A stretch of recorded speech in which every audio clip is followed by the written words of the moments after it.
PTS Presentasi Studio Perancangan Arsitektur 1 disusun dan dipresentasikan oleh Alivia Rahmadani dengan NIM 210211502049 dari kelas Arsitektur A. Adapun materi yang pertama yang akan saya presentasikan yaitu informasi pada tapak. Berikut ini adalah gambar yang telah saya gambar atau sketsa yang telah saya buat dari informasi tapak yang telah saya dapatkan. Lokasi tapak di perumahan BTN Gria Maros Indah, Taman Ampu Blok D18 nomor 12, Kelurahan Bontoa, Kecamatan Mandai, Kabupaten Maros, dan kode wilayahnya 750905. Adapun luas pada tapak yaitu 138,775 meter persegi dan panjangnya yaitu 18 meter dan lebarnya yaitu 11,5 meter. Adapun data jalan pada kawasan tapak yaitu lebar jalannya 4 meter, jumlah lajur 1 dan jumlah jalurnya juga 1. Adapun RTH yang telah ditentukan yaitu 30% dikali 138,75 sama dengan 41,625 meter persegi. Dan KDB-nya yaitu 60% dikali 138,75 sama dengan 83,25 meter persegi. Dan GSB-nya yaitu 1/2 dikali 4 ditambah 1 sama dengan 3 meter. Dan KLB maksimal yaitu 3 lantai. Adapun kondisi pada tapak cenderung rata dan vegetasi yang ada di sekitar tapak yaitu pohon mangga pada arah barat dan juga timur tapak. Adapun analisa matahari pada musim kemarau masuk pada bulan April sampai September dengan rata-rata suhu di atas 33 derajat Celcius, dan musim hujan pada bulan April sampai September dengan rata-rata suhu di bawah 30 derajat Celcius. Adapun analisa mataharinya yaitu sinar matahari mengenai dari timur ke barat. Matahari memiliki unsur positif yaitu sebagai penerangan alami terutama pada saat siang hari, sehingga kita dapat menghemat energi listrik. Matahari juga memiliki unsur negatif seperti teriknya yang menyilaukan mata, dan biasanya silau matahari ini disebut juga dengan sinar UV. Bangunan yang berada di sekitar tapak merupakan bangunan tingkat sedang dan rendah, sehingga dapat kita perkirakan sinar matahari yang masuk dalam tapak sepanjang hari. Karena matahari terbit dari timur ke barat, sehingga bagian timur tapak memperoleh manfaat dari sinar matahari pagi dan bagian barat tapak mendapat sinar matahari sore. Sinar matahari sore dapat mengakumulasi panas pada tembok bangunan, dan matahari cepat memberikan manfaat yang maksimal jika kita bisa memanfaatkannya dengan benar. Tanggapan saya mengenai hal ini yaitu kita dapat menanam pohon dengan daunnya yang rindang, jadi dapat mengurangi sedikit panasnya matahari di arah dari arah timur matahari atau barat. Dan juga kita dapat membuat bukaan ventilasi pada bagian sebelah selatan tapak. Pada pukul 8 lokasi tapak masih sejuk karena sinar matahari masih terhalang dengan bangunan. Nah, sedangkan pada pukul 1 atau 13.00 sangat panas karena matahari berada tepat di atas tapak. Sedangkan pada pukul 4 sinar matahari itu sepenuhnya masuk di wilayah tapak, jadi sangat panas juga. Adapun analisa angin dan juga curah hujan. Analisa angin berhawa sejuk dari Indonesia berhembus dari arah barat daya ke timur laut. Angin panas sendiri berhembus sebaliknya yaitu dari timur laut ke barat daya. Angin dapat berfungsi untuk mengurangi kelembapan udara dan suhu tinggi yang ada dalam ruangan. Pada kawasan Tapak, yaitu Kabupaten Maros, temperatur udara rata-rata 29 derajat Celcius dan kecepatan angin rata-rata 2-3 knot per jam. Untuk kawasan tapak rumah tinggal mahasiswa, sebaiknya membuat bukaan pada bagian selatan atau utara rumah tinggal. Dan bukaan yang baik seharusnya juga didesain dengan mengantisipasi angin kencang yang bisa saja datang. Adapun analisa curah hujan, di Kabupaten Maros termasuk daerah yang beriklim tropis dengan kelembapan yang berkisar 60-80%. Curah hujan turunan rata-rata 347 mm per bulan. Dan dengan rata-rata hari hujannya yaitu sekitar 16 hari. Kawasan tapak rumah tinggal mahasiswa ini memiliki curah hujan yang terbilang sedang ke deras dan terkadang akan berpotensi terjadinya petir. Tapak ini juga berpotensi mengalami genangan air. Dan tanggapan saya mengenai ini yaitu penggunaan vegetasi sebagai upaya membelokkan arah angin, dan juga penggunaan vegetasi dapat mengurangi polusi udara dari asap kendaraan. Selain itu juga penggunaan ventilasi pada bangunan agar dapat menciptakan kenyamanan termal. Dan juga tanggapan untuk mengenai penggunaan atap yang miring agar tidak menangkup air hujan, seperti gambar yang ada di atas ini.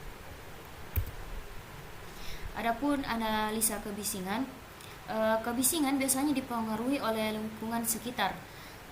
Sumber kebisingan tapak ini dikelilingi oleh jalan, dan kedua jalan ini merupakan sumber kebisingan terhadap tapak. Namun dengan intensitas kebisingan yang berbeda-beda, tingkat kebisingan yang paling tinggi berasal dari jalan yang berada sebelah lapangan. Jalan dan pemukiman warga yang berada di sebelah timur tapak juga adalah sumber kebisingan, tetapi dengan tingkat kebisingan yang lebih rendah. Tanggapan saya yaitu penggunaan pagar pembatasan dan vegetasi yang berdaun lebat agar dapat mereduksi sumber bunyi kebisingan, dan penempatan bangunan lebih ke dalam atau jauh dari jalan, atau bisa juga memanfaatkan vegetasi secara optimal dan penggunaan pagar. Adapun analisa utilitas, jalur distribusi air kotor. Jaringan air kotor ini untuk membuang atau menyalurkan air bekas dari aktivitas di dalam bangunan, di mana air kotor berupa air bekas pakai dari kloset atau WC. Berikut ini dia tahapan-tahapan yang akan dilakukan untuk bagaimana mendapatkan air bersih. Adapun jaringan listrik, jaringan listrik di kawasan ini menggunakan jaringan PLTA. Jaringan listrik pada tapak menggunakan tiang listrik di halaman di pinggir jalan utama. Pembuangan sampah, untuk semua jenis sampah yang dihasilkan dalam rumah ini akan diangkut oleh truk sampah 2-3 kali per minggu. Jadi untuk mengurangi adanya aroma atau bau-bau yang tidak sedap pada area tapak. Adapun sistem keamanan kriminal, untuk mencegah terjadinya bahaya dari tindakan kriminal, maka dalam rumah mahasiswa ini terdapat kamera pengawas ataupun CCTV. Adapun jaringan distribusi air bersih, jaringan air bersih untuk memasukkan air bersih pada bangunan. Sumber air bersih pada rumah tinggal mahasiswa ini berasal dari PDAM sebagai pengelola air bersih pada sebuah kota. Berikut ini adalah bagaimana prosedur-prosedur yang akan dilalui untuk mendapatkan distribusi air bersih, yaitu air bersih, pompa air, tanden, dan dialirkan ke dalam toilet. Tanggapan saya mengenai hal ini yaitu tempat sambungan utilitas yang berbeda di belakang bangunan, batas bangunan terhadap jalan guna menghindari saluran utilitas pada tapak yang panjang, dan masalah drainase saluran pembuangan.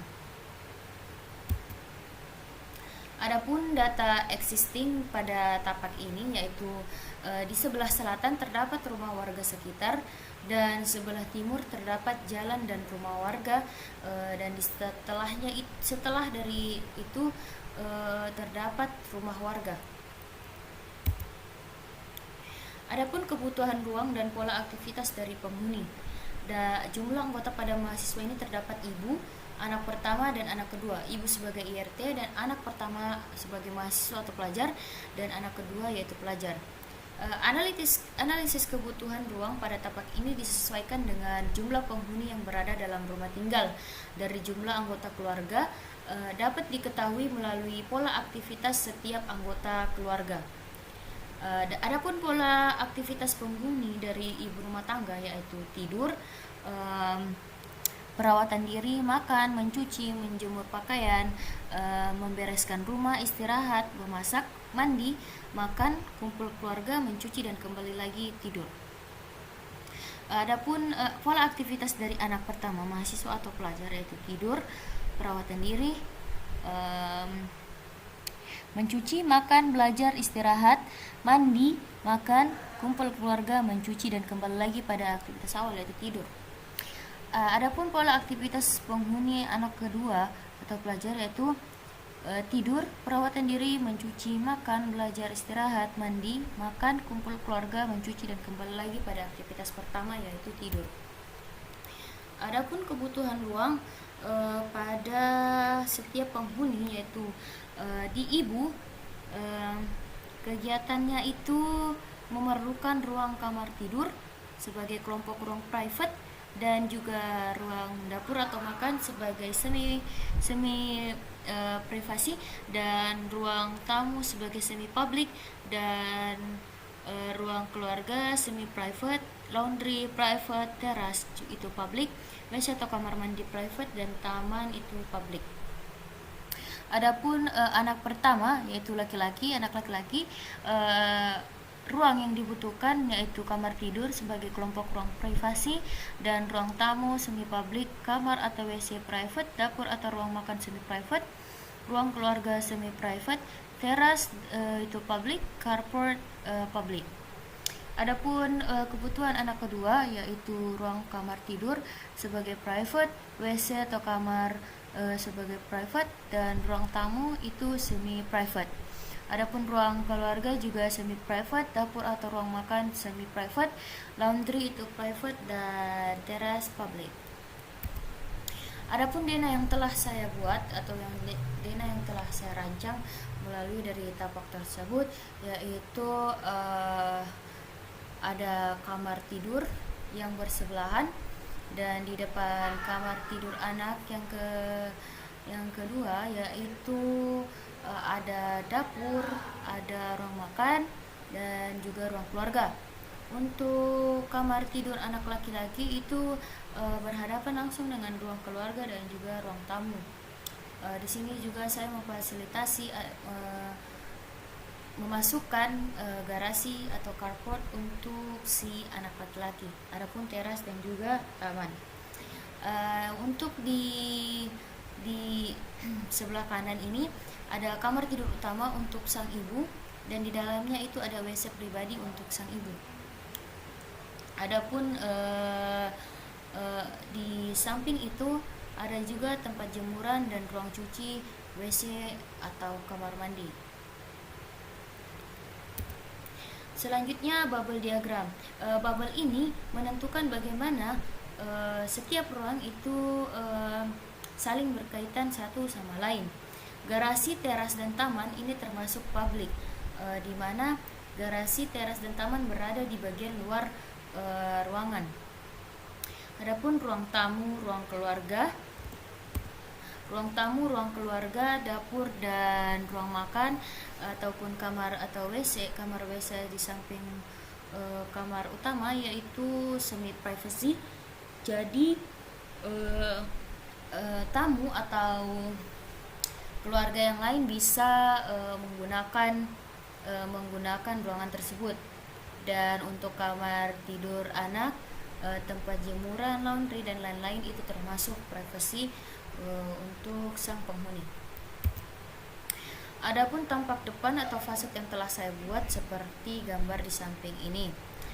Saya menambahkan ventilasi agar ventilasi di atas pintu agar nantinya panas yang terpancar dari arah matahari itu sedikit berkurang, dan angin yang masuk juga sedikit banyak.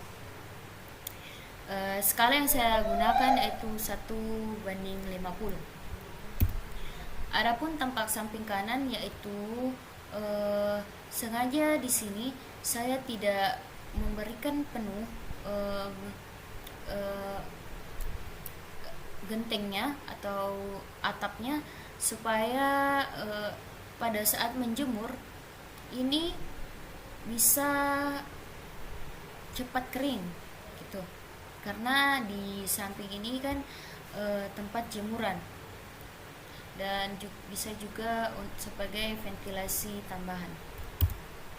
Adapun tampak samping kiri yaitu seperti berikut.